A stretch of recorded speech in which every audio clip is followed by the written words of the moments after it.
अस्सलाम वालेकुम दोस्तों, काविश जमील न्यूज़ चैनल में आप सभी का स्वागत है।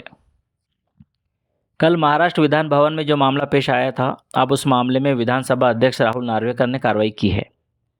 विधान भवन परिसर में भाजपा विधायक गोपीचंद पडलकर और राष्ट्रवादी कांग्रेस पार्टी शरद पवार गुट के विधायक जितेंद्र आव्हाड के समर्थकों के बीच हुई झड़प का आज सदन में असर देखने को मिला। इस मामले में विधानसभा अध्यक्ष से कार्रवाई की उम्मीद थी। इसी के तहत विधानसभा अध्यक्ष राहुल नार्वेकर ने बड़ी कार्रवाई की है। विधानसभा अध्यक्ष राहुल नार्वेकर ने कहा कि विधायक जितेंद्र आव्हाड के साथ विधान भवन परिसर में आए उनके कार्यकर्ता नितिन देशमुख और गोपीचंद पडलकर के साथ आए सर्जेराव टाकले के व्यवहार से सदन की छवि और प्रतिष्ठा धूमिल हुई है।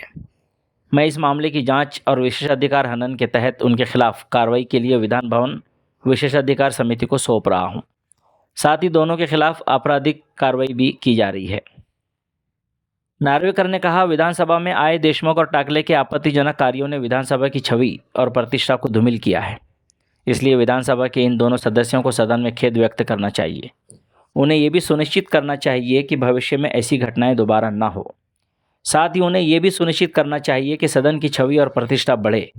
मैं सभी सदस्यों से अपेक्षा करता हूँ कि वे सदन के अंदर और बाहर ऐसे किसी भी व्यवहार से बचें जिससे सदन की छवि धूमिल हो। विधानसभा अध्यक्ष राहुल नार्वेकर ने विधानसभा और सभी सदस्यों की सुरक्षा के लिए एक और बड़ा कदम उठाया है।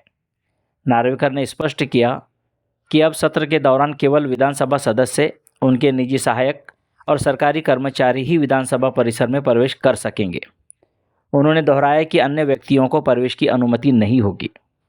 अध्यक्ष ने यह भी स्पष्ट किया कि गुरुवार को मुख्य द्वार पर 2 सदस्यों के कार्यकर्ताओं के बीच हुई मारपीट की घटना की विधानसभा अध्यक्ष के मुख्य सुरक्षा अधिकारी के निगरानी में जांच कराई गई है और उसकी रिपोर्ट प्राप्त भी हो गई है।